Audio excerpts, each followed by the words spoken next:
नमस्कार, स्वागत है आपका आपके अपने चैनल चित्रा एजुकेशन में।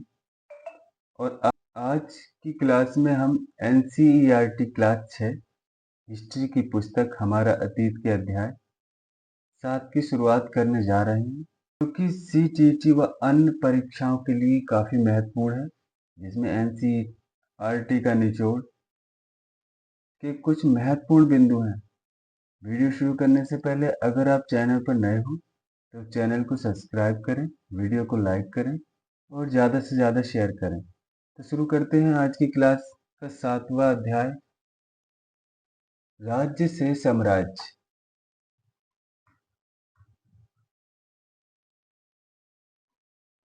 अशोक जिस साम्राज्य पर शासक करते थे, उसकी स्थापना उनके दादा चंद्रगुप्त मौर्य ने लगभग 2300 साल पहले की थी।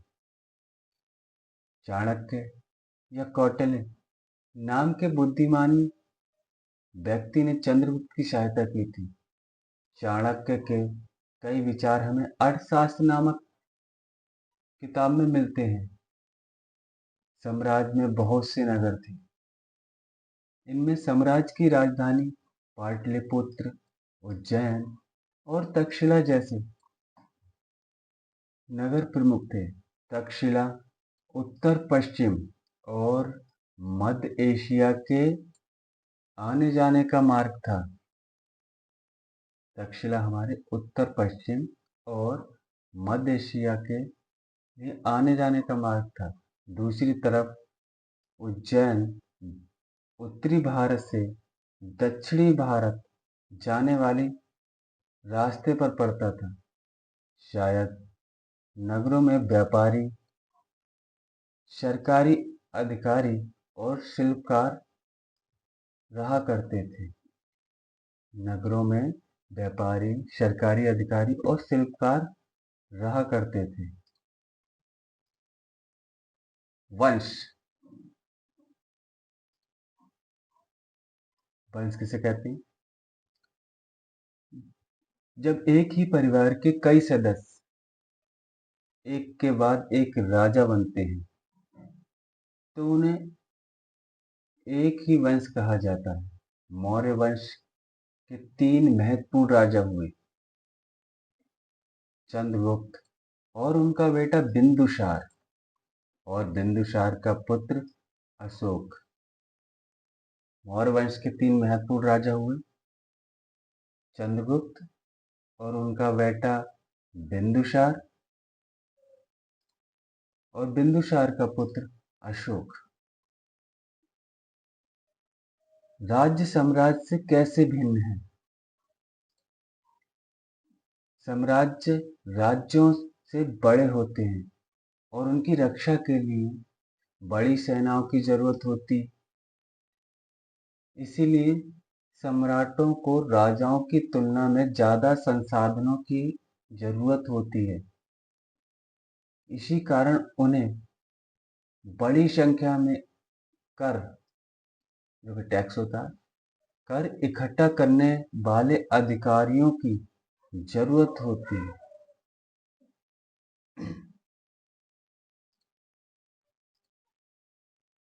साम्राज्य का प्रशासन। मौर्य साम्राज्य बहुत बड़ा था, इसलिए अलग अलग हिस्सों पर अलग अलग ढंग से शासन किया जाता था। पाटलिपुत्र और उसके आसपास के इलाकों पर सम्राट का सीधा नियंत्रण था।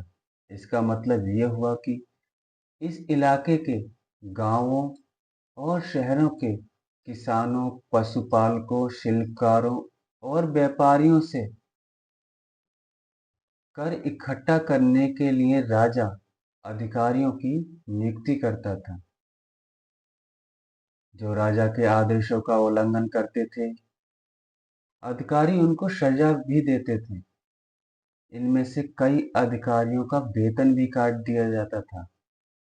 मौर्य साम्राज्य के भीतर कई छोटे प्रांत या क्षेत्र थे।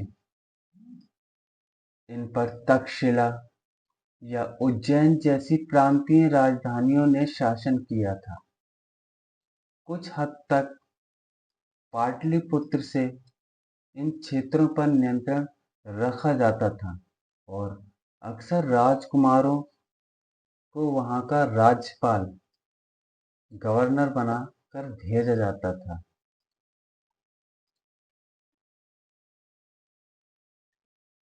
प्रादेशिक केंद्रों के बीच विस्तृत क्षेत्र, इनके इलाके में मौर्य शासक सिर्फ मार्गों और नदियों पर नियंत्रण रखने की कोशिश करते थे, जो कि आवागमन के लिए महत्वपूर्ण थे। यहाँ से उन्हें जो भी संसाधन कर और भेंट के रूप में मिलते थे, उसे इकट्ठा किया जाता था। उदाहरण के लिए अर्थशास्त्र में ये लिखा है कि उत्तर पश्चिम कंबल के लिए और दक्षिण भारत सोने और कीमती पत्थरों के लिए प्रसिद्ध था। उत्तर पश्चिम हमारे लिए कंबल के लिए और दक्षिण भारत सोने और कीमती पत्थरों के लिए प्रसिद्ध था। संभव है कि संसाधन नजराने के रूप में इकट्ठा किए जाते थे। संसाधन नजराने के रूप में इकट्ठा किए जाते थे और अंत में जंगल वाले इलाके आते थे। कुछ इलाके जंगल में भी आते थे। वहां रहने वाले लोग काफी हद तक स्वतंत्र थे। उनसे यह उम्मीद की जाती कि वे मौर्य पद अधिकारियों को हाथी, लकड़ी, मधु और मोम जैसी चीजें लाकर दें। हाथी, लकड़ी और मोम जैसी चीजें लाकर दें। नजराना, जहां कर नियमित ढंग से इकट्ठे किए जाते थे, वही नजराना अनियमित रूप से जब भी संभव हो इकट्ठा किया जाता था। ऐसे नजराने विविध पदार्थों के रूप में प्रायः लोग ऐसे लोगों से लिए जाते थे जो स्व इच्छा से इसे देते थे। स्व इच्छा से जो लोग देते थे विविध पदार्थ, यानी कोई भी मटेरियल पदार्थ, उसके लिए नजराने के रूप में लिया जाता था। मेगास्थनीज चंद्रगुप्त दरबार में पश्चिम एशिया के यूनानी राजा सेल्यूकस निकेटर का राजदूत था। मेगास्थनीज हमारे कौन है? चंद्रगुप्त के दरबार में पश्चिमी एशिया के यूनानी राजा सेल्यूकस निकेटर का राजदूत। अशोक एक अनोखा सम्राट। अशोक मौर्य वंश के सबसे प्रसिद्ध शासक थे। वह सबसे पहले शासक थे जिन्होंने अभिलेखों द्वारा जनता तक अपना संदेश पहुंचाने की कोशिश की। अशोक के ज्यादातर अभिलेख प्राकृत भाषा और ब्राह्मी लिपि में हैं। अशोक के अभिलेखों को सर्वप्रथम पढ़ने का श्रेय ब्रिटिश विद्वान जेम्स प्रिंसपिल को जाता है। अशोक का कलिंग युद्ध। कलिंग तटवर्तीय उड़ीसा का प्राचीन नाम है। अशोक ने कलिंग को जीतने के लिए एक युद्ध लड़ा, लेकिन युद्ध जनहित, हिंसा और खून खराबा देखकर उन्हें युद्ध से वितृष्णा हो गई। उन्होंने निर्णय लिया कि भविष्य में वे कभी युद्ध नहीं करेंगे। अशोक का धर्म क्या था?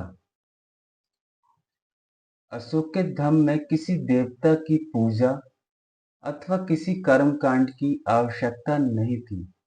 उन्हें लगता था कि जैसे पिता अपने बच्चों को अच्छे व्यवहार की शिक्षा देते हैं, वैसे ही वह उनका कर्तव्य था कि अपनी प्रजा को निर्देश दें वे बुद्ध के उपदेशों से भी प्रेरित थे। अशोक ने ये महसूस किया कि इन समस्याओं का निदान उनका कर्तव्य है, इसलिए उन्हें धम्म महात्मा नाम के अधिकारियों की नियुक्ति की, जो जगह जगह जाकर धर्म की शिक्षा देते थे। इसके अतिरिक्त अशोक ने अपने संदेश कई स्थानों पर शिलाओं और स्तंभों पर खुदवा दिए। अधिकारियों को यह निर्देश दिया गया कि वे राजा के संदेश को उन लोगों को पढ़कर सुनाएं जो खुद पढ़ नहीं सकते थे। अशोक ने धर्म के विचारों को प्रसारित करने के लिए सीरिया, मिस्र, ग्रीस में दूत भेजे। अपने पुत्र महेंद्र और पुत्री संघमित्रा को इसी कार्य हेतु श्रीलंका भेजा। अशोक ने अपने धर्म के विचारों को प्रसारित करने के लिए सीरिया, मिस्र, ग्रीस में तो अपने दूत भेजे थे, लेकिन अपने पुत्र महेंद्र और पुत्री संघमित्रा को इस कार्य के लिए उन्होंने श्रीलंका भेजा। उन्होंने सड़कें बनवाई, कुएं खुदवाए और विश्राम गृह बनवाए। इसके अतिरिक्त उन्होंने मनुष्यों व जानवरों की चिकित्सा की भी व्यवस्था की।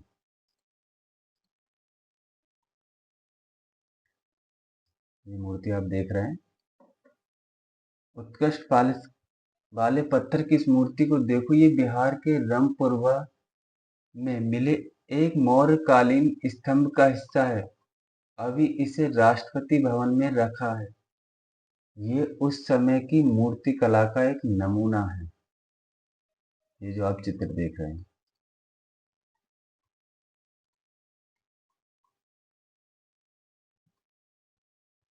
अध्याय 8, गांव, शहर और व्यापार, लोहे के औजार और खेती।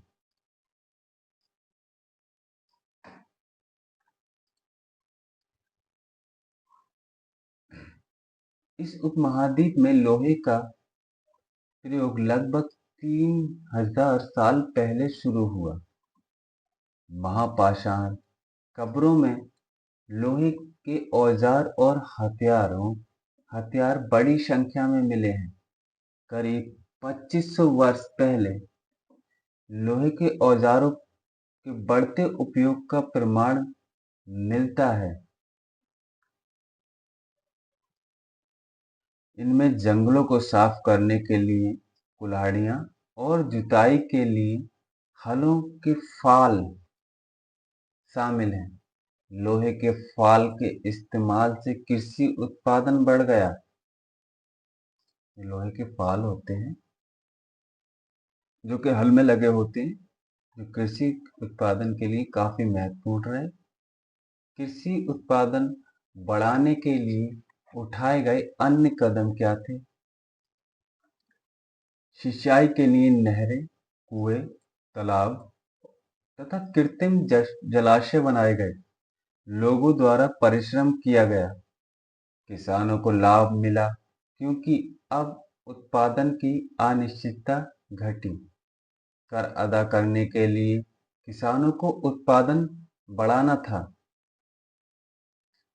राजाओं ने सिंचाई की योजना बनाई और धन खर्च किया। गांव में कौन रहते थे? गांव में कौन रहते थे? इस उपमहाद्वीप के दक्षिणी तथा उत्तरी हिस्सों के अधिकांश गांवों में कम से कम 3 तरह के लोग रहते थे। तमिल क्षेत्रों में बड़े भूस्वामियों का वेल्ला, साधारण हलवारों का उड़वार और भूमिहीन मजदूर दास, कैंडिशियार और अधिमाई कहते थे। देश के उत्तरी हिस्से में गांव का प्रधान व्यक्ति ग्राम भोजक कहलाता था। अक्सर एक ही परिवार के लोग इस पद पर कई पीढ़ियों तक बने रहते थे। ये जो प्रक्रिया थी वो पीढ़ी दर पीढ़ी चलती रहती थी, यानी कि ये पद आनुवांशिक था। ग्राम भोजक के पद पर आम तौर पर गांव के सबसे बड़ा भूस्वामी होता था। साधारणतः इनकी जमीन पर इनके दास और मजदूर काम करते थे। इसके अतिरिक्त प्रभावशाली होने के कारण प्रायः राजा भी कर वसूलने का काम इन्हीं को सौंप देते थे। ये न्यायाधीश का और कभी-कभी पुलिस का भी काम करते थे। ग्राम भोजक के अलावा अन्य स्वतंत्र कृषक भी होते थे, जिन्हें गृहपति कहते थे। इनमें ज्यादातर छोटे किसान ही होते थे। इसके अतिरिक्त कुछ ऐसे स्त्री पुरुष थे जिनके पास अपनी जमीन नहीं थी। इनके दास कर्मकार आते थे, जिन्हें दूसरों की जमीन पर काम करके अपनी जीविका चलानी पड़ती थी। अधिकांश गांव के लोग अधिकांश गांवों में लोहार, कुम्हार, बढ़ई तथा बुनकर जैसे कुछ शिल्पकार भी होते थे। प्राचीनतम तमिल रचनाएं। तमिल की प्राचीनतम रचनाओं को संगम कहते हैं, संगम साहित्य कहते हैं। इनकी रचना करीब 2300 साल पहले की गई। इन्हें संगम इसलिए कहा जाता है क्योंकि मुद्रों के कवियों के सम्मेलन में इनका संकलन किया जाता था। गांव में रहने वाले जिन तमिल नामों का उल्लेख यहाँ किया गया है, वे संगम साहित्य में पाए जाते हैं। सिक्के। पुरातत्वविदों को इस युग के हजारों सिक्के मिले। सबसे पुराने आहत सिक्के थे, जो करीब 500 साल चले। चांदी या तांबे के सिक्के पर विभिन्न आकृतियों को आहत कर बनाए जाने के कारण इन्हें आहत सिक्का कहा जाता है। ये आप देख सकते हैं, ये आहत सिक्के का डिजाइन है। दोनों सिक्के आप देख सकते हैं। इस तरह के सिक्कों को आहत सिक्के कहते थे। नगर अनेक गतिविधियों के केंद्र। मथुरा यह 2500 साल से भी ज्यादा समय से एक महत्वपूर्ण नगर रहा है, क्योंकि यहाँ यातायात और व्यापार के दो मुख्य रास्तों पर स्थित था। इनमें से एक रास्ता उत्तर पश्चिम से पूरब की ओर और दूसरा उत्तर से दक्षिण की ओर जाने वाला था। शहर के चारों ओर किलेबंदी थी। इसमें अनेक मंदिर थे। मथुरा बेहतरीन मूर्तियां बनाने का केंद्र था। लगभग 2000 साल पहले मथुरा कुषाणों की दूसरी राजधानी बनी। मथुरा एक धार्मिक केंद्र भी रहा। यहाँ बौद्ध विहार और जैन मंदिर हैं। यहाँ कृष्ण भक्ति का एक महत्वपूर्ण केंद्र था। शिल्प तथा शिल्पकार। पुरास्थलों से शिल्पों के नमूने मिले हैं। इसमें मिट्टी के बहुत ही पतले और बर्तन मिले हैं, जिन्हें उत्तरी काले चमकीले पात्र कहा जाता है क्योंकि ये ज्यादातर उपमहाद्वीप के उत्तरी भाग में मिले हैं। कपड़े का उत्पादन बहुत महत्वपूर्ण था। उत्तर में वाराणसी और दक्षिण में मुद्रो इसके प्रसिद्ध केंद्र थे। यहाँ स्त्री पुरुष दोनों काम करते थे। अनेक शिल्पकार तथा व्यापारी अपने अपने संघ बनाने लगे जिन्हें श्रेणी कहते हैं। शिल्पकारों की श्रेणियों का काम का प्रशिक्षण देना, कच्चा माल उपलब्ध कराना तथा तैयार माल का वितरण करना था, जबकि व्यापारियों की श्रेणियों व्यापार का संचालन करती थी। श्रेणियां बैंकों के रूप में काम करती थी, जहां लोग पैसा जमा रखते थे। इस धन का निवेश लाभ के लिए किया जाता था। इससे मिला लाभ कुछ हिस्सा जमा करने के बाद लौटा दिया जाता था या फिर मठ आदि धार्मिक संस्थानों को दे दिया जाता था। इसका कुछ हिस्सा सूक्ष्म निरीक्षण अरिकामेडो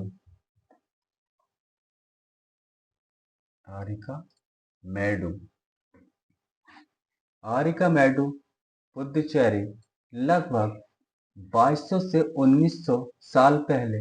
आरिकामेडो एक पतन था। यहाँ दूर दूर से आए जहाजों से सामान उतारे जाते थे। यहाँ ईंटों से बना एक कच्चा मिला है जो संभव गोदाम रहा होगा। ये भूमध्य सागरीय क्षेत्र के एफोरा जैसा पात्र मिला है। इनमें शराब या तेल जैसे तरल पदार्थ रखे जा सकते थे। इनमें दोनों तरफ से पकड़ने के लिए हत्थे लगे हैं। साथ ही यहाँ एरोटाइन जैसे मोहर लगे लाल चमकदार बर्तन भी मिले हैं। इन्हें इटली के एक नगर के नाम पर एरोटाइन पात्र का नाम से जाना जाता है। इस मोहर लगे सांचे पर गीली चिकनी मिट्टी को दबा कर बनाया जाता था। दक्षिण भारत सोना, मसाले, खास तौर पर काली मिर्च तथा कीमती पत्थरों के लिए प्रसिद्ध था। काली मिर्च की रोमन साम्राज्य को इतनी मांग थी, इसे काले सोने के नाम से भी बुलाते थे। व्यापारी इन सामानों को समुद्री जहाजों और सड़क के रास्ते रोम पहुंचाते थे। दक्षिण भारत में ऐसे अनेक रोमन सोने के सिक्के मिले हैं। इससे अंदाजा लगाया जाता है कि उन दिनों रोम के साथ बहुत अच्छा व्यापार चल रहा था। हिमालय से मिले रत्न, सोना, दक्षिण पहाड़ियों से चंदन की लकड़ियां। हिमालय से मिले रत्न, सोना और दक्षिण की पहाड़ियों से चंदन की लकड़ियां। दक्षिण सागर के मोती और पूर्वी सागर के मूंगे, गंगा और कावेरी की फसलें, श्रीलंका से आए खाद्य कीमती आयात, म्यांमार से बने मिट्टी के बर्तन और दुर्लभ साम्राज्य तटों से लगे राज्य। समुद्र तटों से लगे राज्य इस उपमहाद्वीप के दक्षिण भाग में बड़ा तटीय प्रदेश है। इनमें बहुत से पहाड़, पठार और नदियों के मैदान हैं। नदियों के मैदानी इलाकों में कावेरी का मैदान सबसे उपजाऊ है। मैदानी इलाकों तथा तटीय इलाकों के सरदारों और राजाओं के पास धीरे धीरे काफी संपत्ति और शक्ति हो गई। संगम कविताओं के मूवेदार की चर्चा मिलती है। यह एक तमिल यह यह एक तमिल शब्द है जिसका अर्थ तीन मुखिया है। इसका प्रयोग तीन शासक परिवारों के मुखियाओं के लिए किया गया था। ये थे चोल, चेर, पांड्य, जो करीब 2300 साल पहले दक्षिण भारत में काफी शक्तिशाली माने जाते थे।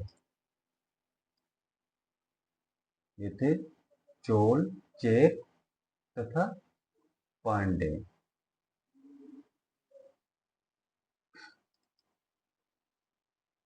इन तीनों मुखियाओं ने अपने दो दो सत्ता केंद्र थे। इन तीनों मुखियाओं के अपने दो दो सत्ता केंद्र थे। उनमें से एक तटीय हिस्से में और दूसरा अंदरूनी हिस्से में था। इस तरह 6 केंद्रों में से 2 बहुत महत्वपूर्ण थे। एक चोलों का पतनपुहार या कावेरीपट्टनम, दूसरा पांड्यों की राजधानी मदुरै। ये मुखिया लोगों से नियमित कर के बजाय उपहारों की मांग करते थे। कभी कभी ये सैनिक अभियानों पर भी निकल जाते थे और आसपास के इलाकों से शुल्क वसूल कर लाते थे। इनमें से कुछ धन वे अपने पास रख लेते थे, बाकी अपने समर्थकों, नाते रिश्तेदारों, सिपाहियों तथा कवियों के बीच बांट देते थे। अनेक संगम कविताओं से इन मुखियाओं की प्रशंसा में कविताएं लिखी हैं, जो इन्हें कीमती जवाहरात, सोने, घोड़े, हाथी, रथ या सुंदर कपड़े दिया करते थे। इसके लगभग 200 वर्षों के बाद पश्चिम भारत में सातवाहन नामक राजवंश का प्रभाव बढ़ गया। सातवाहनों का सबसे प्रमुख राजा गौतमी पुत्र श्री सातकर्णी था। उसके बारे में हमें उसकी मां गौतमी वलश्री द्वारा दान किए गए एक अभिलेख से पता चलता है। वह और अन्य सभी सातवाहन शासक दक्षिण पथ के स्वामी कहे जाते थे। दक्षिणापथ का शाब्दिक अर्थ दक्षिण की ओर जाने वाला रास्ता होता है। पूरे दक्षिण क्षेत्र के लिए यही नाम प्रचलित था। श्री सातकर्णी ने पूर्वी, पश्चिमी तथा दक्षिणी तटों पर अपनी सेनाएं भेजी। सिल्क रूट पर नियंत्रण करने वाले शासकों में सबसे प्रसिद्ध कुषाण थे। इसी के साथ हमारा जो आज का अध्याय यहीं पे संपन्न होता है और इससे आगे का अध्याय हम नेक्स्ट क्लास में लेकर आएंगे। अगर आपको इसकी PDF चाहिए तो टेलीग्राम चैनल ज्वाइन करें, लिंक जो है डिस्क्रिप्शन बॉक्स में है। अगर आपके लिए वीडियो पसंद आ रही हो तो वीडियो को लाइक करें और चैनल को ज़रूर सब्सक्राइब करें। मिलते हैं अगली वीडियो में, तब तक के लिए धन्यवाद।